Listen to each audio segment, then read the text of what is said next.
আবহাওয়া পরিবর্তনে নওগাঁয় হাসপাতালে বেড়েছে শিশুসহ বিভিন্ন বয়সী রোগী।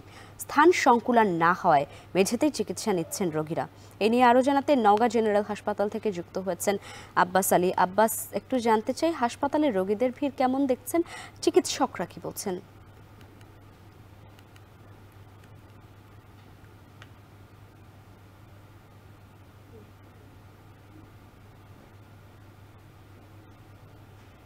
লাইভে আপনাকে জানিয়ে রাখি যে উত্তরের জেলা নওগাঁয় গত প্রায় এক সপ্তাহ থেকে শীতের তীব্রতা কিছু বাড়তে শুরু করেছে। বলা যায় যে 12.0 থেকে 12.5 ডিগ্রি সেলসিয়াস তাপমাত্রা বিরাজ করেছে। হঠাৎ করে এই তাপমাত্রাজনিত পরিবর্তনের কারণে বিশেষ করে শীতে যেসব রোগ, ডায়রিয়া, কলেরা, নিউমোনিয়া, সর্দি কাশি সহ বিভিন্ন রোগে আক্রান্ত হচ্ছে, এর মধ্যে শিশু এবং বয়স্কদের সংখ্যাই বেশি এবং যারা আক্রান্ত হচ্ছে তারা চিকিৎসা নিতে হাসপাতালগুলোতে ভিড় করছেন। তার মধ্যে একটি নওগাঁ 250 শয্যা জেনারেল হাসপাতাল। আমি এখন এই হাসপাতালের পঞ্চম তলায় রয়েছি। এখানে শিশু ওয়ার্ড, এই শিশু ওয়ার্ডের বেডের সংখ্যা 42টি। এর বিপরীতে এখানে শিশু ওয়ার্ডের সংখ্যা 15টির বিপরীতে এখন পর্যন্ত 42 জন ভর্তি হয়ে চিকিৎসা নিচ্ছে। এর মধ্যে ডায়রিয়া এবং নিউমোনিয়া রয়েছে বলা যায় যে প্রায় 22 জন। অর্থাৎ বলা যায় যে বেডের সংকুলন না হওয়ার কারণে তারা বাইরের বারান্দায় আসলে তারা চিকিৎসা নিচ্ছে। হঠাৎ করে এই রোগীর সংখ্যা বেড়ে যাওয়ার কারণে চিকিৎসক এবং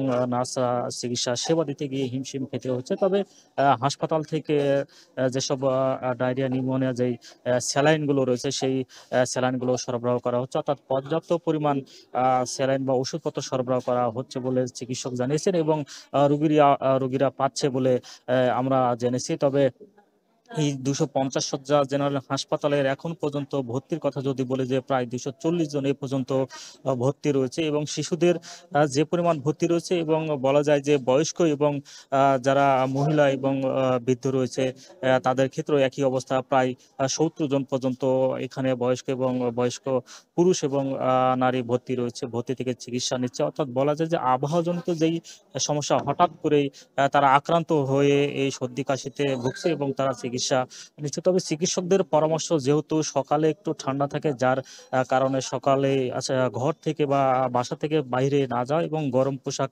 পরা সহ গরম যেসব খাবার রয়েছে সেসব খাবারের পরামর্শ দেওয়া হচ্ছে। তো এই ছিল আমার কাছে হাসপাতাল থেকে সবশেষ। নওগাঁ জেনারেল হাসপাতাল থেকে যুক্ত ছিলেন আব্বাস আলী।